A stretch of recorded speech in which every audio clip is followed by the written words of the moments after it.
Welcome to the Media Nerds Podcast. I'm Dan Vadabonker. And I'm Kenton Larson. How's your summer vacation going, Kenton? It's very good. We're doing Media Nerds Podcast, so Indiana Jones is not a Star Wars nerds topic. No, I said media. Did I say Media Nerds or Star Wars nerds? What did I say? You said media. That's what I said. So that's why okay. Yeah, I'm saying. Are you saying? I am saying it's not a Star Wars topic. Yes. But are you saying that Indiana Jones is not Star Wars related? It's Star Wars adjacent. A Star Wars adjacent, still owned by Lucasfilm. Let's define that. Let's define how closely. I mean, really, it is like the only other thing that Lucasfilm has going for it, other than Willow, which it doesn't, by the way. Willow's been. I heard it was being taken off of Disney. It is. It's gone. Yeah. What the hell? Like they're not even gonna leave it up there for anybody who might want to watch it. That's kind of disturbing. Having watched it, it's shitty. So I know it's bad. What is with that? That is actually maybe a topic for a future episode, because there was also that Grease spin-off series that apparently was pretty good, but got yanked, and now it's completely off the platform. I think it was Paramount Plus. So this is kind of, So what is going on is that the content is not permanent. It's just kind of willy-nilly going and coming and going, and people are not going to stick with you if that's what you're doing with your seasons, right? That's the problem with streaming. You don't own it. Unless I guess I saw there's some folks online who burn movies off of streaming services still, so they'll always have it, kind of thing. If you want to go to the trouble, I guess it can be done. But most people aren't willing to go to the trouble, so stuff disappears and that's it. I think I found a couple of those at the thrift store the other day. I was going out there and I found a couple. It was Schindler's List. It was actually Schindler's List, and it had a color cover that was replicated the Schindler's List cover, but you open it up and it was a burned DVD with Schindler's List spelled incorrectly, S-H-I-N-D, Schindler's List on the DVD. I'm like, what is this? But it was a couple of them like that. So I think that somebody just donated their DVDs to the thrift store and nobody looked through them. So anyway. That's a particularly bad film to pirate when you think about the message of the film. Yes, like you're exactly. I watched this, I didn't learn anything from it, except I'm going to burn 10 billion copies and try to make a profit on the suffering of people depicted in the film. Brutal. Yeah. You should have bought it just as a memento, I actually got a pretty good haul from the thrift store. I'll post that on TikTok probably later today. Any pirates? Any pirated? No pirated. No, I have received a few though. One time I think it's my. Do I have it here? My copy of Phantom of the Paradise is actually. The only reason I bought it is because it has this. You can tell it's at Movie Village because it has this little premiere. So that's a Movie Village thing. Anytime I see something that has like video store stuff on it, I like to get that. But look, it's a burned disc, Phantom of the Paradise. So I mean, I still love the movie. I actually also own it on VHS, so I don't care. But yeah, I guess I have to really buy this on DVD though, an actual one. Well, it feels better having the official coloring and lettering and the official merch. Yeah, I'm sure there's a whole I'm sure there's like a special edition with awesome packaging and stuff I could probably find. Anyway, okay, we're going to talk about Indiana Jones. We've both gone to see it in the theater. Kenton, was this your first time in the theater in a while? Oh yeah, in a very long while. Like since the last Star Wars movie, maybe. I'm just trying to think. I don't think I've gone to a movie since pre-pandemic. I might be wrong. There might have been one that sneaked in there, but I think for all intents and purposes, let's say since 2019. Okay. Which would have been the Star Wars movie, which would have been Christmas 2019 was when The Rise of Skywalker came out. Is that true? I don't know. When it came out? I feel like that might be it. Yeah, that might be true. Anyway, so how was let's talk about the theater experience first. How was the theater experience for you, Kenton? How was it going back? Where did you go? I went to Grant Park. All right. And the hands-off nature of people who work at a theater now is still funny when you consider I was an usher. A hands-on usher telling people to get their grimy feet down off chairs and stuff. And so you go to Grant Park, and I didn't see anybody until the guy looks at our QR code, and he looked at it, and then it was like, oh, I need to use the bathroom. Do I need to show this to you again? He's like, who cares? Like, who cares? Doesn't care. So you find your seats. you put your feet up because it's that theater. Put your feet up next to a stranger theater, which is weird. Feels weird. Yeah. There's a guy in a There's a bed guy next with to you. your Yeah. feet are inches away from somebody's head. Yeah. Oh yeah. And you're like, you know that he can. I'm like, I've been sweating in these shoes all day. And I know he can yes. smell them. And there's a guy sitting next to me who's like it's basically a bed we're sharing. Yeah. And he's got his feet up and he's by himself, so that's extra creepy. Anyway, so once that started, and the only other thing that surprised me is you can buy a shout out to people on the screen. Like you can buy while you're buying your ticket, it says a shout out costs extra, and they'll run it on the screen. And there was one where it was like, congratulations, Billy, on your birthday, or whatever it was, on your birthday, on the screen for an extra fee. You can get that. But it gives you the option to do that as you buy your ticket? Yes, online. As you buy the ticket online, it's like, would you like a shout out for $40? And you can type whatever you want into it. Well, they must have somebody looking through them though, right? Oh, yes. I'm sure you can't say, F you, biatches. I'm sure you can't do that, or you can't. So they must have somebody. They must be desperate for that. Get something up in that space. So there was one, but here's the weird thing. So it's like, happy birthday, Billy. You enjoy Indiana Jones, whatever it is. And there isn't even a murmur in the theater. There isn't even a yay, that's me, or Billy, see your name up there, or look, yo, you went to some like nothing. Like it's like Billy didn't show, I think, or something. Like or he was in another theater and that just showed in every theater, right? So who knows? And then my last observation is the sound is so loud. I guess to drown out people who are talking. That's what we've come to. We just gotta crank this thing. Absolutely. It was so loud, I actually was missing lines, not because I couldn't hear them, because they were so loud. Because it's like there's a lot of shouting. Yeah, I noticed that about the movie. There's a lot of shouting going on. Yes, and it was distorted as a result. Okay. But so having not gone, but the air conditioner was delightful. The air conditioning was delightful. How about you? I went last night, actually. Yeah. My girlfriend and I went on a Wednesday night. I thought it was surprisingly full in the theater. We went to the new Junction, the JUNXION. And so it was surprisingly full for Wednesday, I thought, given that it's full price. It's not cheap Tuesdays or anything. A lot of gray hairs in the audience, so a lot of people looking to be nostalgic. You found that as well, yeah? There's an older male audience who loves Indiana Jones, including me. Yeah, well, I saw older couples as well, but certainly I think word of mouth is carrying maybe forward. We'll talk about what we think about the movie, but word of mouth is positive, I think, for this so far. Yeah, I think people are wanting to go see it. So that was something I noticed. Something about policing behavior. I wrote this down because your job as an usher used to be to walk around. If somebody was talking or disturbing other people, you would say, "Psst, shut up." Yeah. Right.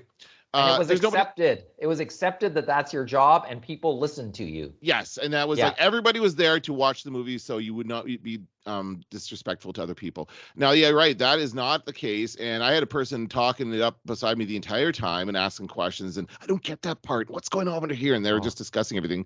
And it's very clear that, and I think it's possibly the design of the theaters now, because they design them these 2-person pods basically. So they want you're there to go see it with one other person, and that's it. So the collective audience experience is gone.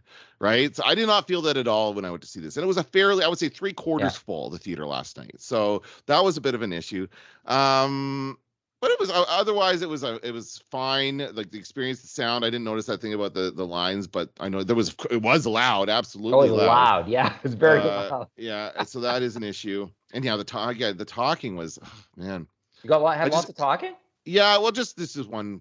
The people behind me just kept going, and it was funny because during the commercials, because there's a lot of commercials, right? And I love the they had like, here's our short film, and it was a Coca-Cola commercial. It was like these 2 film students made a Coca-Cola commercial that they're now showing in front of everybody. So there's a lot of that kind of stuff. But then there was some kind of argument happening over seats behind me. This is what the assigned seating thing has gotten us now, because we used to be able to go in there and sit wherever we wanted. But now, because we have assigned seats, like, are you sitting here? Are you sitting here? No, I'm here. What is going on over here? And it's just going on in the background. I'm trying to focus on, and I like the previews. Like, it was during the previews, and I'm trying to see what's going on with here. I want to see what's his name. Oh shit, what did I see one for? It kind of looked good. It was about AI was the bad guy, and that guy from Tenet was in it. Did you see that trailer? I might have, yeah. It was like I can't remember the name of the movie. Shit. Yeah, neither can I. But it was like And AI. It was in a futuristic yeah, AI was the bad guy, and this guy John something. Oh, what's his name? Washington. Anyway, the guy from what was it? Inception? Tenet. From Tenet. The protagonist. It's because he doesn't have a name in the movie. That's why I don't know what his name is. Anyway, he was in it, and it was a good looking sci-fi movie. So I might go see that. But there wasn't anything. Can't remember anything else in trailers that I saw that made me want to go back to the theater. Well, Mission Impossible comes out. Come on, I don't care about that. I know. Yeah, well, you and me both. And to me, it's kind of funny.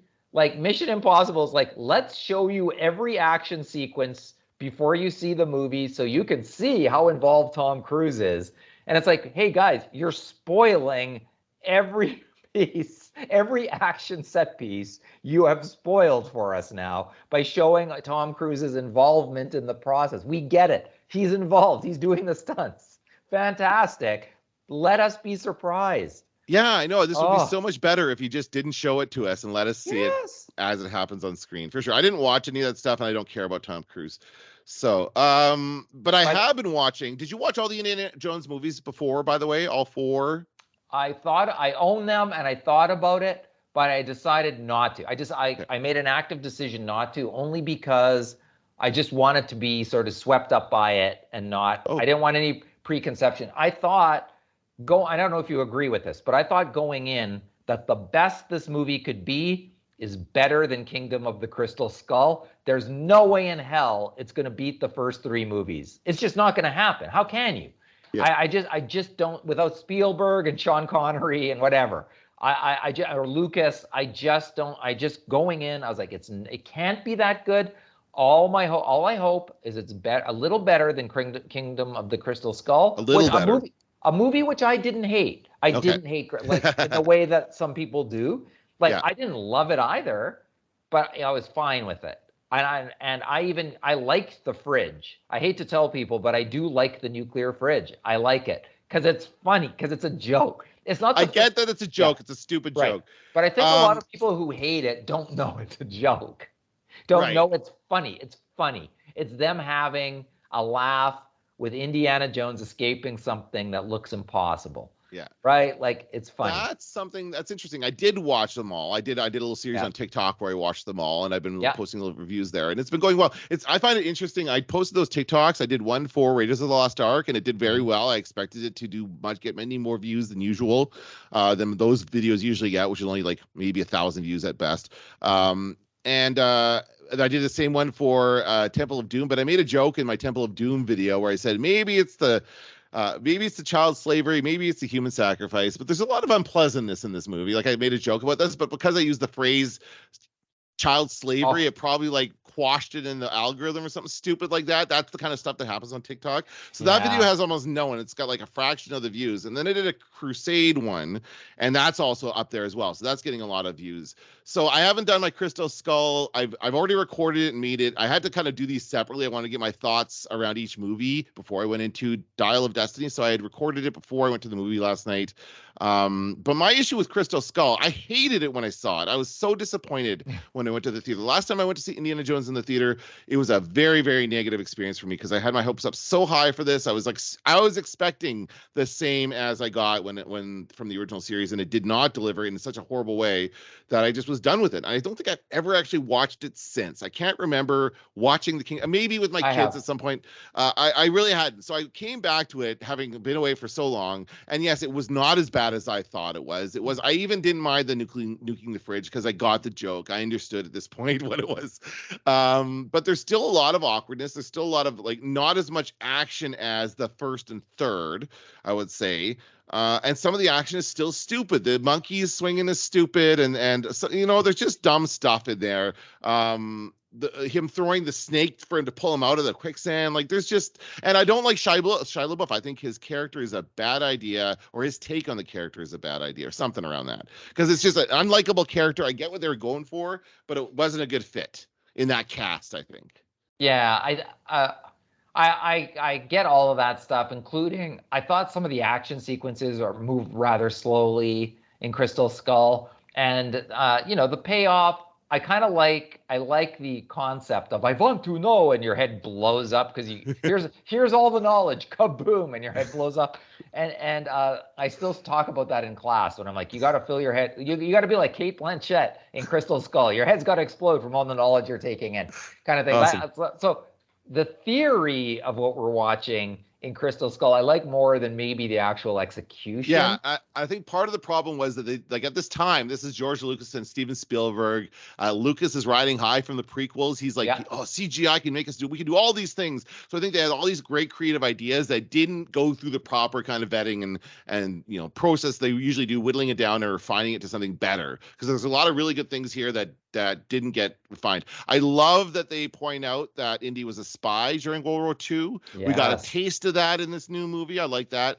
I would love to see a series, an Indiana Jones series. Yeah. Maybe we'll save that to the end of the podcast. We'll talk about what we want to see this stuff go next. Yeah. But first, let's get your overall thoughts of Indiana Jones and the Dial of Destiny.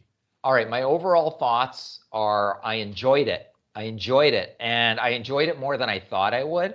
I found it more interesting than I thought I would. Like there toward the end of the movie where there's planes and the clouds and I found myself going, where are we going with this thing? Like I was kind of like, I want to get to the other side of the clouds and see what we're doing here. Yeah. Like, so I found myself very interested. Now that said, there's absolutely plot points that I don't know what they're doing there. They don't pay off. In some cases, it's kind of like it would have been easy to get rid of that, but they didn't. And there's some CGI perfection and missteps in the same film, in the same sequences, which is weird. Like, how can you have a scene where it's perfect and a scene where it's like, whoa, what is that, Play-Doh? like in the same. So I saw some flaws that made me very worried early on, that made me think, oh no. But when I left the theater, I sat there through the credits enjoying John Williams' music, maybe for the last time. Yeah. And I left there singing the song and just being happy. I saw Harrison Ford as Indiana Jones one more time. So I liked the film. How about you? Yeah, I agree. I had that feeling as well. I also was singing the song as I left the theater, and it was nice to see him again as Indiana Jones. That is the best part of all this, is that he's still kicking. He's still able to do it at 80 years old. And I mean, I know a lot of that was a stunt double. And certainly the first 20 minutes of the film was a stunt double with his face on. And they have they've come a long way with that technology. We're a long way from plasticine Tarkin. And I at the same time, I'm sitting there thinking in my head, I know what this is. I know this isn't really Harrison Ford. This is just a recreation, which even makes me want to see it. I just want to see somebody else do it at this point who can actually do it. Because I think it's something that you recognize in those first films, that Harrison Ford was really doing this shit. Like all these crazy stunts. Well, maybe he didn't do all this crazy stunts, but someone actually did all these crazy stunts. Whereas you know that a lot of the stuff is CGI in this new one, right? So it's kind of not quite as satisfying to watch. And it was in the back of my head a little bit as I was watching it. I did not I enjoyed it. I was not thinking about this stuff. Like, I enjoyed the story. I didn't like the bad guys immediately. There's something about Mads Mikkelsen was fine. He does what he does well. But those other two guys I did not like at all. I don't like the actor who played like the guy who was like, I'm going to kill everybody guy, like the crazy guy who just arbitrarily kills somebody. I don't like a bad guy that does that. I think it's boring, and it's like, oh, what are we supposed to be scared of this guy now? Because he's just going to kill everybody. Well, then he just kills everybody. So what? Like, that just means nothing to me. So that was a bit of an issue. And the other guy was just this big, dumb muscle guy who didn't do anything except be a dumb muscle guy. Right. So there was no point to that either. So I didn't like that. Yeah, and the plot points, I by the end of it, I walked out of the theater going, what did the dial do again? How do you set the dial? How do you set it? I know Mads Mikkelsen said something as that dial was turning, and he's like, it's going to do this, and it's measuring this, and it's like, I don't know what you just said, and I don't understand what's happening here. Right. So there was that too. And I felt some of the chase scenes were a bit contrived, like the riding the horse through the parade scene was not necessary. And I think they just wanted that shot for the trailer of Harrison Ford on a horse with like ticker tape behind him, but there's no real purpose for that. Well, I thought I agree. And there's one of my least favorite CGI shots. And there's no reason it needs to be when we look down at the parade and we see people marching and it just looks like claymation. And I went, what does that do? And then right away, but then it won me back. And I'll tell you the part that made me laugh out loud, which I wasn't expecting, is we see the 3 astronauts in the parade, and they turn and they're like, what? And they're like, WTF? And that just cracked me up. I'm like, oh, I didn't think we're actually going to see them in the parade. And it's funny because they see them look at Indiana Jones like. But I think he turns and looks at them and goes, hey, there's the astronauts. Like, here's what everybody's coming to see. He's got to see him too, right? So that's so I sort of forgave like some, but because you're right, the guy on the horse doesn't fully look like doesn't look like Harrison Ford, and there's a few things in that sequence that don't come together. And you're right, there's no real reason it needs to be in there other than to set the time period. The film does a good job of setting the time period, but it's almost heavy-handed. I think it is. Magical mystery tour. And the kid in the astronaut outfit on the subway, which I like very much. It's a cute little scene.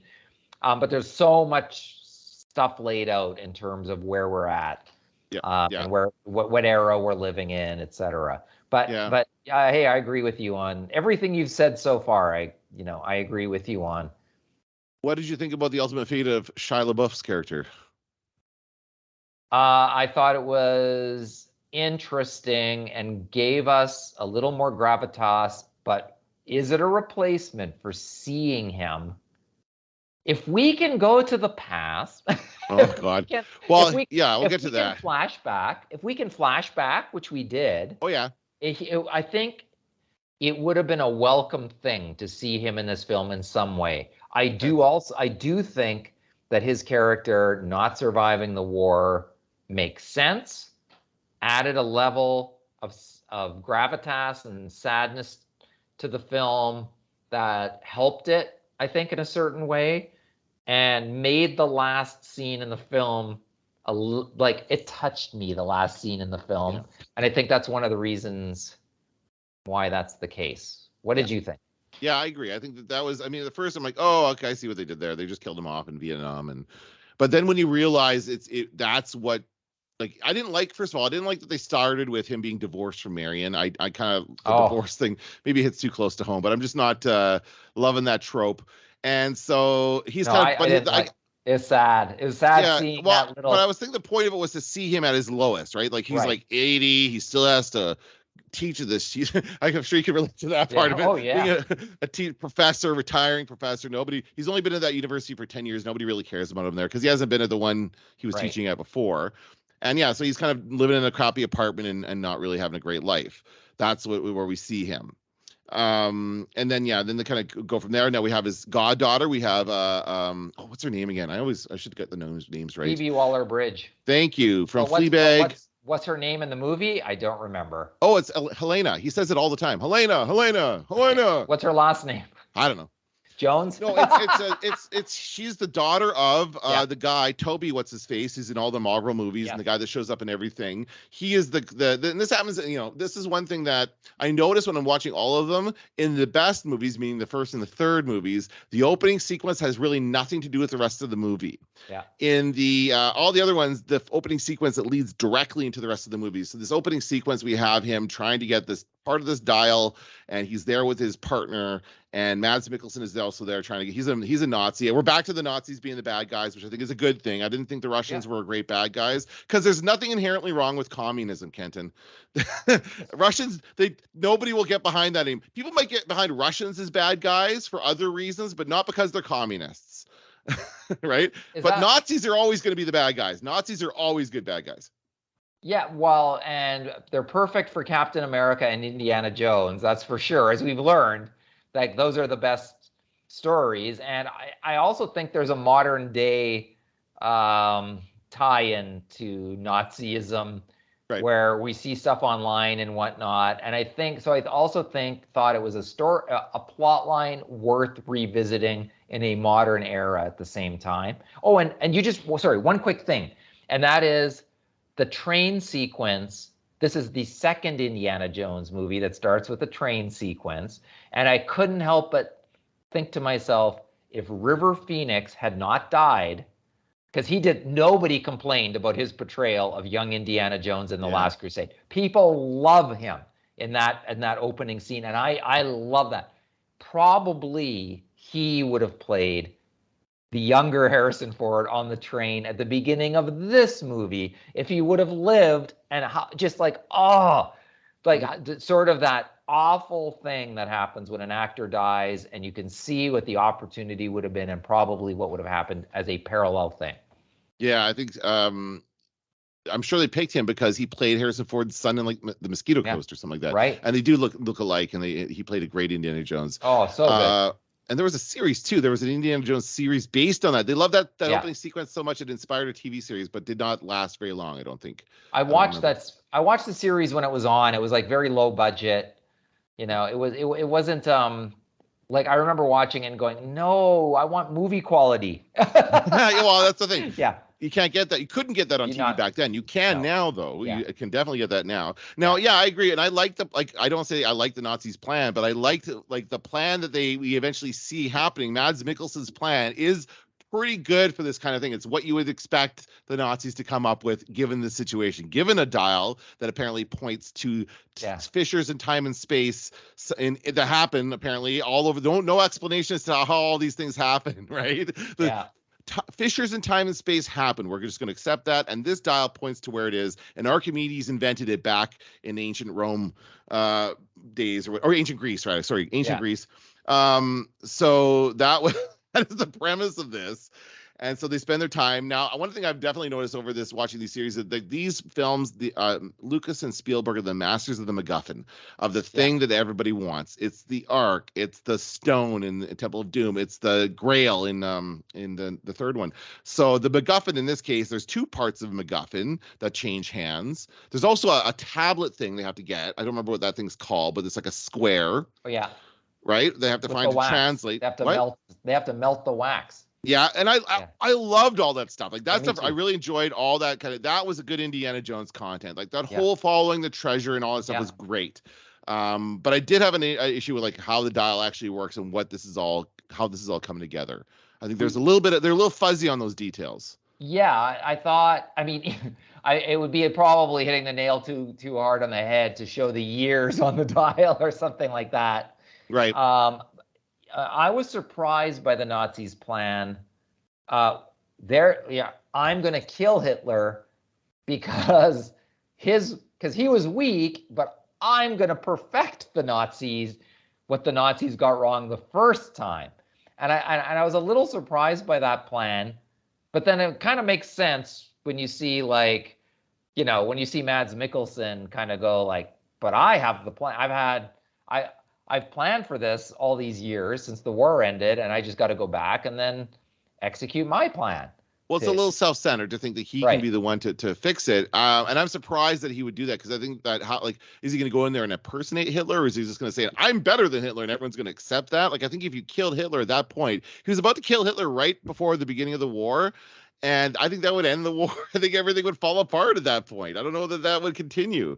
But wouldn't you want to get him out, like kill him, make it look like the Americans did it or something in the middle of the war before they start losing, and that will rally the troops, and then they'll have some kind of, like, he'll have knowledge of all their movements, and he'll use some kind of, I would rather see that kind of more intricate plan as far as messing with the timeline.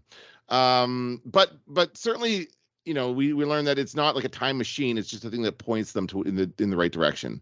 And I think so. And I think there's an implication that that's the only place you can go with this machine, because Archimedes made it. He built it to show people how to get, because to get help.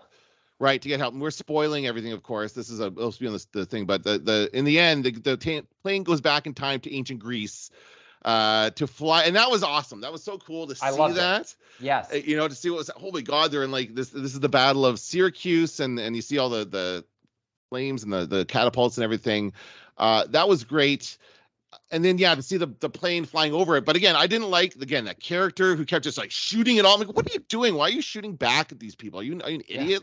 Like, I didn't like that guy at all. He just annoyed me every time he was on screen. The henchman didn't bring much to the table in terms of plot wise or anything else, other than they're just his cronies. And I found what's her name's character to be a bit frustrating in that she's always back and forth a little too much. And you're really not sure to trust her, because she's betrayed him several times in the film. I think she actually went against him. I didn't dislike her character as much as I thought I could. I thought she's a little different than other sidekicks we've seen. She's untrustworthy by her own admission. Like, it's all about selling stuff and making money every chance that you get.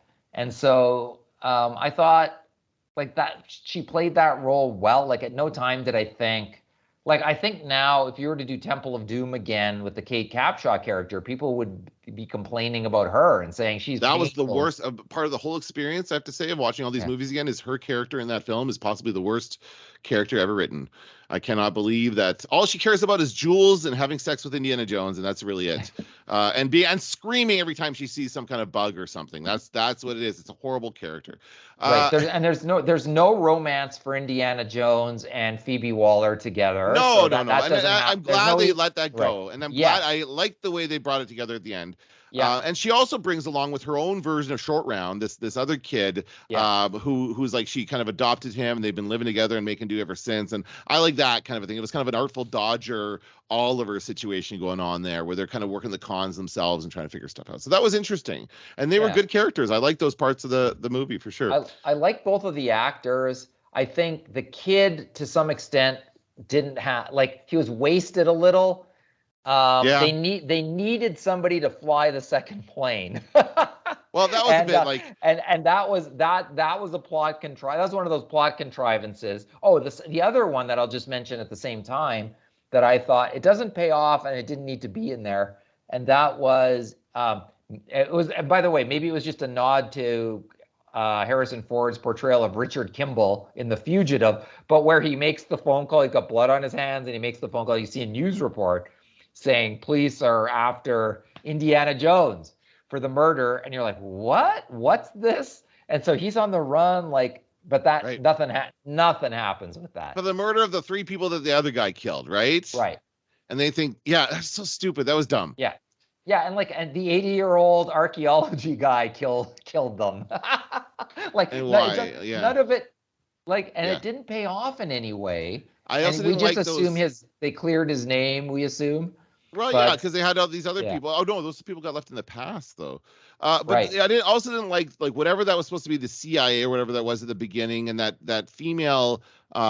She was a great actress, but you cannot tell me that there's going to be a female black CIA agent in 1969 America. There's no way that's the case. 1969. Right? I think there would be, but would she be in with the Nazis? Was she aware that? Like, is she aware of that plan? I don't think she was. I don't think any of the whoever these Americans were that were working with Mads Mikkelsen. Right. The story is Mads Mikkelsen's like Werner von Braun. He gave them all the technology to go to the moon. Now he wants this, that, and the other thing. And he snubs the president. There's all that stuff. That didn't seem necessary either, right? All that stuff was weird. I don't know. That was I forgot about all that. There's things to be trimmed with the plot, no doubt about that. I didn't like that Sala was a cab driver in New York. Come on, you got to make Sala a cab driver. That guy has had incredible adventures with Indiana Jones, and that's how he's going to end his life. Is just like retired in New York, you know? Yeah, but maybe, I mean, I think that was an attempt to speak to the immigrant experience, and potentially that was an attempt to do that. I know what you're saying. Yeah. But they needed to get him there. They needed to get Sala to New York. That was nice. I did perk up when I saw him. That was nice to see John Rhys Davies. Yeah, oh my God, he was great. And I thought he could have gone. He even suggested that he could. He wanted to go. Yeah, he's like, yeah. I've got my passport. And I was like, part of me was like, yeah, sure, why not? But then I thought, oh, you bring him along, and he's dead. He's a dead man. Oh yes, that's true. That's true. Like, they only could have one geezer along on this ride, and it was Indiana Jones. That is right. But I did love that he was singing Gilbert and Sullivan as he was walking away. They did make sure there was a part where he did that. I love that as well. So that was nice. Yeah. There were some good nods. How long did it take you to realize that was Antonio Banderas? Oh, immediately. Oh, yeah. It took me a couple scenes. I was like, oh. No, immediately I knew who it was. Well, he was nice too. I was upset that he got killed. I didn't like that. Yeah. I wanted him to live on too. I thought he had more to offer, and to me, he was unrecognized. He's lost weight, and he's wearing a sea cap, I think, when we first see him. And I was like, who's this guy? And then I realized character work. Yeah. Yeah. in the last couple of years. So he's learned to kind of transform himself a bit more as he ages. His character doesn't really come to much in the film, but it's good to see him. Mm-hmm. And it's also I also wondered about Mads Mikkelsen picks up his binoculars. It goes, there they are, like, and like so that was a little bit like, oh, okay, well, it's too bad, like, because if they just would have got away from him, that would have Yeah. been the Oh, end they're of going that, right? east, not west. Like, I don't know. Right. That was weird. Yeah. Right. There's a couple things like that rely a little too much on we need this to happen or we need that to happen. Yeah, and I think Yeah. the biggest one, of course, is the kid flying the plane as Yeah. he follows them into the thing. But really, how else are they supposed to get back to the future, right? It's the real, like, they had to crash that plane, so I guess, in the past. Although doesn't somebody find that at some point, all this wreckage from this plane, and I don't figure it know. out. They left a lot of loose threads there. Well, as you far as that needed goes. to get back, so you needed two planes. The guy sleeping in the back of the plane was convenient. Why do they need to have planes at all, Kenton? Why couldn't they've done this on land and had the portal be on land and they just drive through it with a car or something? Yeah, that occurred to me. Right? I think that was done for a specific type of shot. They wanted, I mean, the shot of the bomber going into that was really cool, but that's all for that? No, I don't know. Well, it's because we want an aerial shot of the battle they see when they're coming in. That was very cool as well, yes, yeah. It was very cool. And when I saw it, I was like, at first you don't quite see it. You're like, what is it? What is it? You're craning your neck trying to see where they went. And then you're like, whoa, holy. And when you actually see it, it looks like a great scene from a historical. From Troy. Yes, it looks great. Yeah. Oh, yeah, I was so excited by that. And I also like Archimedes riding on his horse. Come on, let's go. yeah, let's go check it out. And then that one guy, there's this one guy who just shows up and gets killed, that one Roman or whatever that just kind of like tries to attack them. So that was all fun. Were you disappointed that he goes back?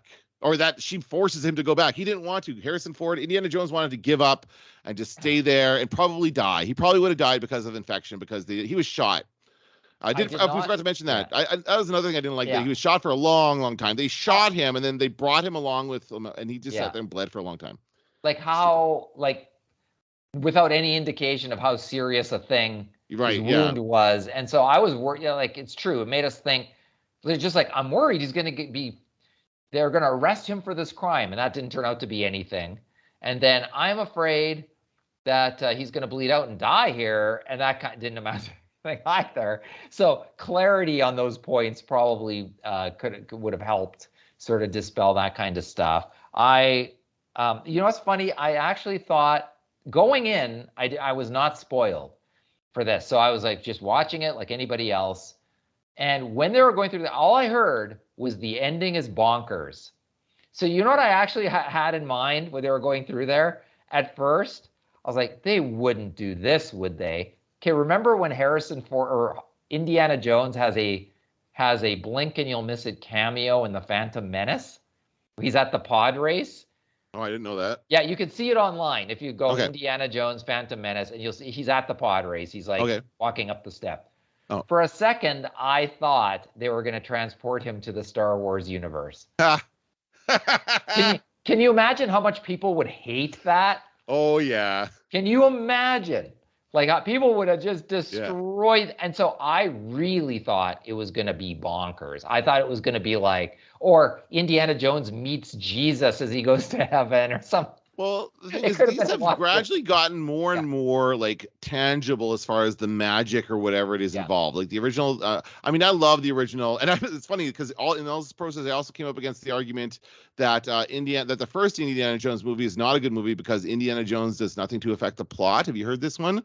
From the Big Bang Theory, apparently, and so I posted my first video about Indiana Jones, and I said it was the Raiders of the Lost Ark is a perfect movie. Yeah. And this person said it's not perfect. Indiana Jones does nothing to affect the plot, meaning he doesn't stop the Nazis. They go ahead. It means that he doesn't stop them. They still get the Ark. They still open it. They still die. But that's why it's a good ending. It's like, what else is he going to do? If he stops them, then it's a boring ending. The reason they did it this way is on purpose. So it's a good movie. But people say it's not because he basically is useless throughout the whole thing. Everything that happened in Indiana Jones and the Raiders of the Lost Ark would have still happened had he not been involved, because the Nazis would have gotten it and gone to do it. Anyway, whatever. It's a stupid argument. No.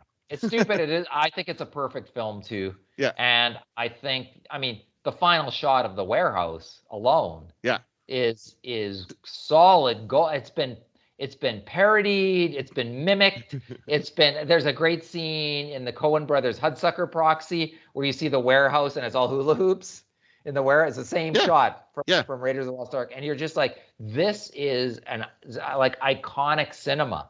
And I've often said, like, by today's standards, if you look back at Raiders of the Lost Ark, it looks like Casablanca. Yeah. Like, it looks, I definitely felt like that as I was watching it. Great, beautiful, classic piece of cinema that you would never see made that way anymore. And it's heartbreaking that that's the case, but it's true.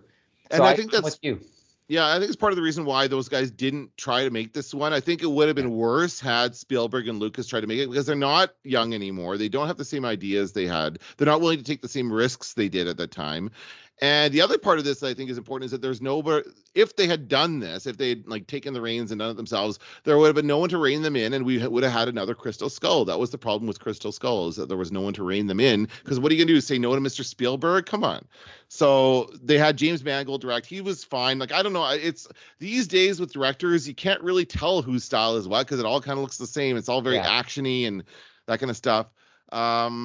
So overall, I would say this is, I don't know, what do you want? Do you want to rank these, or how do you want to? Well, I mean, we didn't fully talk about the ending, let's talk. And I did not know that Karen Allen was in this film. Did you? Oh, no. Yeah, neither did I until I saw her. And she walks. I just thought that was lovely. I thought that was a lovely scene. I know some people don't like Phoebe Waller punching Indiana Jones to bring him back, or whatever, knocking him out. But I thought that was an effective way to get him where we needed him to go. And then when I thought the Karen Allen scene was just lovely, they reenacted the part of it hurt, where does it hurt from the first film. That was nice. I like that. Yeah. I just thought it was very sweet. It like, regardless of these little plot points that we've like dissected, I thought the ending was so nice. It's impossible to leave the theater with anything other than like a nice warm feeling. Yeah. Where, by the way, did you see John Wick 4? I haven't seen any of that. I only saw the first one. Okay. Because I'm just going to say, I'm not going to spoil John Wick 4 for any folks who are listening. But John Wick 4 is a well-paced, well-plotted film that made me, in which the ending put a negative pall on the rest of the film. Just made me go, what was this even for? What is it? How does this make sense? And though the film is very well rated and I enjoyed 99% of it, I kind of left it going, why?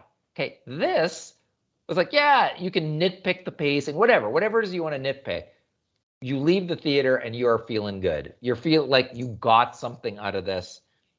And the last shot, I thought was nice. I thought it gave us a little hope in terms of the character we love.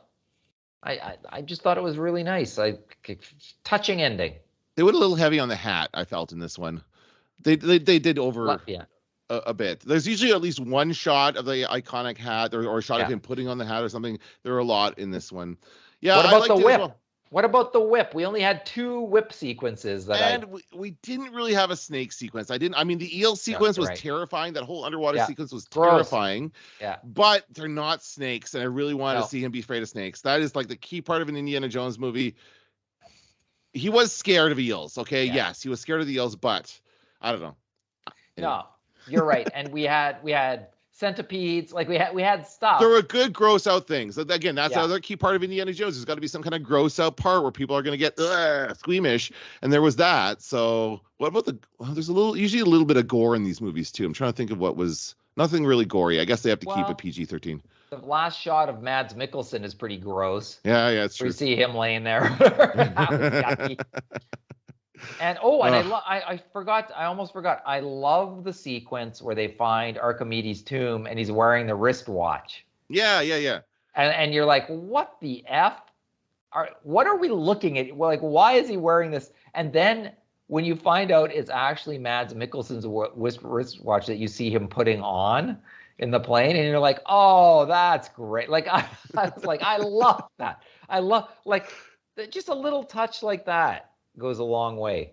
But I thought that, and I think you're right. We could have explained how this thing works a little bit better. I think maybe that's the only place this thing would ever take you.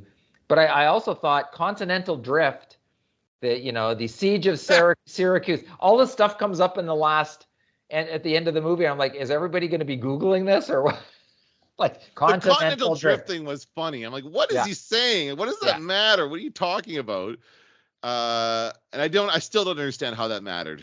How that made them go thousands of years more in the past then, because they couldn't explain it properly. I just think it was going to go there no matter what. Yeah, you're right. You're right. That was made clear. He was trying to get Mads Mikkelsen to turn the plane around, and it almost worked. Because he did panic at the last minute, but it was too late. But I would have, like, as soon as I saw where I was, I would have just turned that plane right around and gone right back through that portal. Like, what are you doing the low passes over the fucking the ships and stuff, man? Get up high, get out of range, and get out of there. Yeah, you're getting this battalion shooting at you. But you had to have the Nazis die. Like, you have to have the Nazis die. Overall, another thing I didn't like about it was that there were a lot of people who died unnecessarily, and they thought the body count was particularly high for an Indiana Jones movie. That's not usually a concern. Like, we've seen people, certainly minions and people have died in the past. Temple of Doom is in particular bad for that, but this one had, like, I don't know, like the executions of the people. I don't think that was necessary. You're right, and the whole thing about him being chased for murder wasn't necessary either. So that part could have come out. Yeah, there's ways to improve the film. At the beginning of this conversation, I thought, if it's better than Kingdom of Crystal Skull, then that's kind of where we're going with this. And I think it was. Yeah, I agree. Do you? Yeah, I think it was better. But I would go with, like, my favorite is still Last Crusade, then Raiders, then Tomb, and then Crystal. Then this, and then Crystal Skull is the worst. So that's how I'd rank these. By the way, I remember when the films came out, Raiders of the Lost Ark was universally praised. Temple of Doom, I remember the whole storyline was, it's too much for kids. It's too much. How can this be a kid's film? People lost their minds. They thought it was too violent for kids when that came out. Well, I don't understand how you can look at the first movie and think that's a kid's franchise when you have a guy's face melting off. Like, what I know it was CGI, not CGI, it was claymation, and it didn't necessarily look realistic, but it was, and in the moment it did. Oh yeah, it's like, terrifying. When I was a kid, I was terrified of that face melting scene. So I don't understand how you can look at that and think that that's meant for kids. But I guess kids liked it, like Star Wars. Kids liked it, and they just went with that, right? Yeah. And Last Crusade, I just want to point out, people hate it. I remember critics savaging it when it came out. Really? Going, are you telling me that Indiana Jones is going to bicker with his dad? And I remember them tearing apart the River Phoenix train scene and going, oh, yes, we need an origin to why he's afraid of snakes. Oh, we need an origin to him using a whip. Oh, this is, like, it's also heavy-handed and terrible. And now this movie comes out, everyone's like, Last Crusade is the best film. It's the best one of the whole bunch. I was like, boy, have things ever changed in 40 years, you know? That's interesting. I didn't know that. I remember loving Last Crusade. I remember I would have been 13, so I was right on the cusp of, like, all the marketing stuff. I played it on Genesis, the Sega Genesis video game. So all that stuff, I was right into it, and I loved the movie. I also had a friend who was obsessed with it, so I kind of caught the fever from him. So yeah, Last Crusade is really, really entrenched. And the first one, I just think it's a perfect film, and for what they did for the time. Like, if you think about when that movie was made, George Lucas has just finished Empire Strikes Back. Steven Spielberg is about to walk on the set of E.T. Like, these two guys are at their peak of filmmaking, so that's why that's great film after great film after great film. And I would even say, starting with American Graffiti, and even Spielberg's Duel, like you can go back, you can take it back even further. But that's what, like, that was the beginning, and then it built and built and built, and that was when they were, like, just firing off cylinders. Spielberg was also producing, like, Poltergeist and all kinds of other stuff. So my God, it was crazy. And those films still get shown all the time. People still know what they are. Like, they're massive, and there's still a whole generation of filmmakers who grew up with them and who attempt to do what they did in those films, and they just. You can't replace them. No, you can't. They stand the test of time. They're awesome. Now, I would also say you can't replace Indiana Jones, as in you can't replace Harrison Ford, but I assume they're going to try at some point after Harrison Ford. They're going to give some time and then try and reboot something. It's Hollywood. What do you think they're going to do? Well, they said this film, unfortunately, isn't doing as well as they thought, as they'd No, it's hoped. not. Yeah. I think it's a marketing problem in that they shouldn't have shown it at the Cannes Film Festival 2 months before the thing came out. I think that's not a place that you want to show the latest Indiana Jones film and then have spoilers coming. Like I was avoiding, like trying to see, like there were all like videos would pop up on YouTube, like spoiler and all, the biggest disappointment in Lucasfilm's history, all of this stuff leading in to going to see it, and I think that had an impact on people. I think they made some mistakes in terms of the way they rolled this film out. I don't know that we're going to see another Indiana Jones, but if we were to see another Indiana Jones, I still want Harrison Ford to play him at least in an advisory position, right? Okay. Got to be in there, or flash forward or something. He needs to be in the film one more time because he is not reunited with Short Round. And we want to see Short Round fresh off his Oscar. He wants to see Short Round fresh off his Oscar win with Indiana Jones again. I think it has to happen. Okay. I think we've never been to Atlantis. We've never, hey, maybe in this one, Indiana Jones could go to the Phantom Menace. Maybe he could, maybe he could, if he finally dies, he will know the great unknown and we can watch him walk up to the pearly gates. There's supernatural things that we could do. So with many him places they could go. I know. I don't think that's what's going to happen. I think they're going to wait until Harrison Ford passes, and give it time, and then at some point they're going to reboot with a new young actor who's going to just embody the role perfectly, and everyone's going to love him. And they're going to do either a series or a movie. I like the idea of the spy series. I think that'd be cool to see Indiana Jones as a spy. I would love that aspect of it. But it's tough to, it's really tough to envision someone else in the role until they do it. And you're like, oh, okay. Because Star Trek's doing it all over the place. I hate to be a broken record about Star Trek, but they're taking these roles by, Captain Kirk and Uhura and all these quote unquote iconic roles. Everyone made a big deal out of it when Chris Pine did it in that first Star Trek movie. Or when they did it, rather, they recast those. Now they're just doing it all the time. So it's like, get somebody else in there, have them do it, come up with something new. People who grew up with it can create something that is in the spirit of the original, but still really, really good. And I think it'll be better content than what we've got here. This is it. This is and this is good. It's a fitting end to this chapter in Indiana Jones, but I'm looking forward to whatever comes next. And I think it's something that we have not had a lot of content. There's only 5 movies and 1 brief TV series. There's not a lot out there. No, there isn't. And okay, so I was thinking about this. Is Indiana Jones the American James Bond? Yes. Is or there Tom Cruise? Tom Cruise would like to be. He would like to be, but it's like Ethan. You can't have the name Ethan and be the American James Bond. I'm sorry. Yeah. And I think Indiana Jones embodies more of the American spirit, the adventure and the I don't know what I'm doing and I'm going to figure it out as I go and all that stuff. That's Indiana Jones. Yeah, so if he's the American James Bond, then I think, I hate to say anybody should play the role other than Harrison Ford. I hate it. And probably Harrison Ford would hate it too, that talk. But if he is the American James Bond, I think that's a good argument you can change actors and... Well, that's what they've been doing, right? And we'll all go along with it. Oh, by the way, did you see the last James Bond? Do you know what I'm talking about when I say I hated the last James Bond, the ending? I can't refresh my memory. I think I did see it. It's the last Daniel Craig film. Yeah. But what is it? I think so. Who's the bad guy? They all blend together. It's Freddie Mercury from Bohemian Rhapsody. Yes, I did see that one. Yes. Rami Malek. Sorry. Yes, I did see it. Yeah. Okay.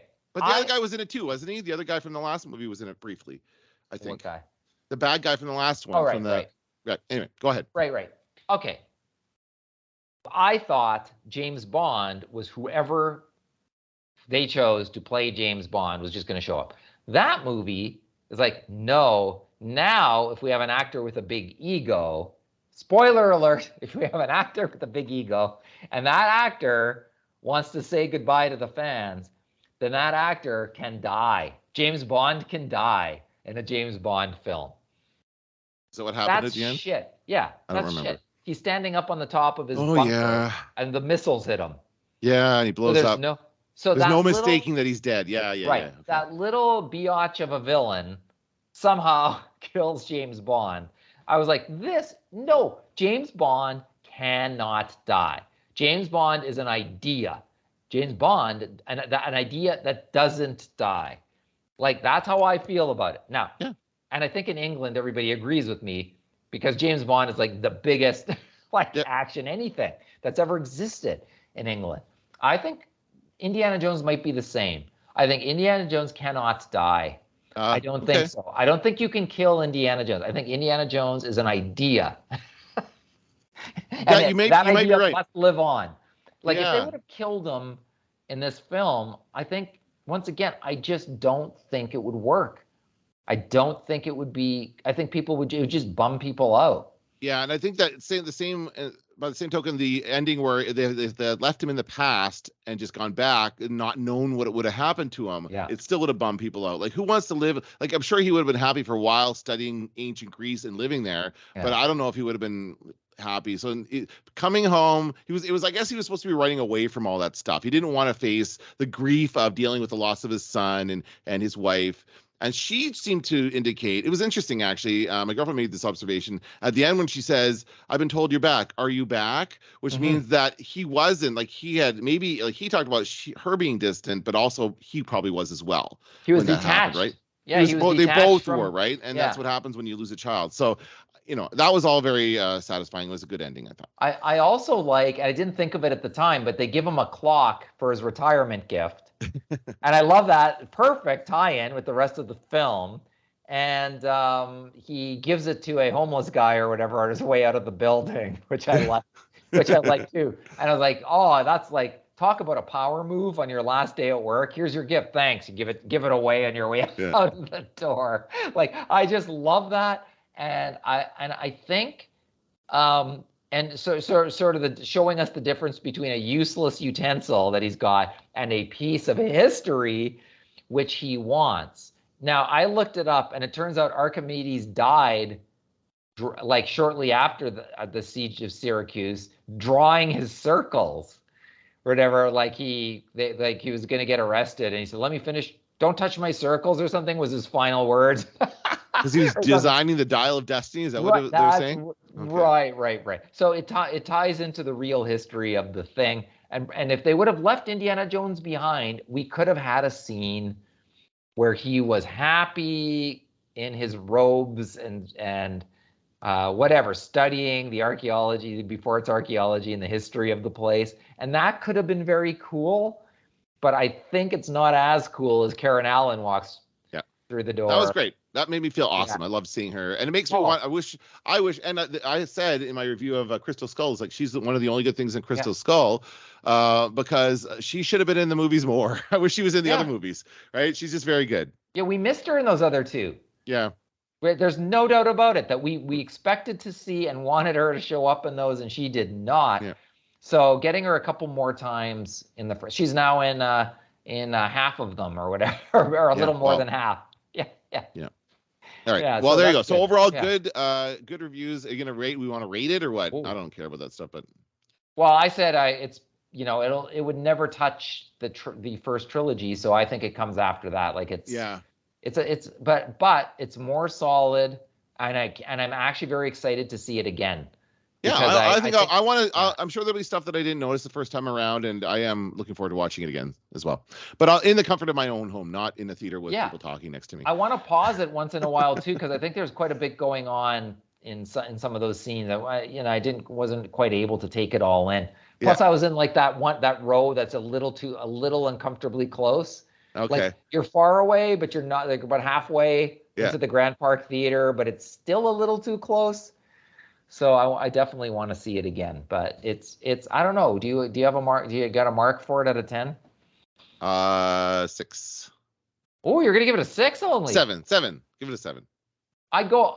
It's a tough one for me because all the haters online make me say 9 out of 10. Haters, 9 out of 10. I don't care. Screw you.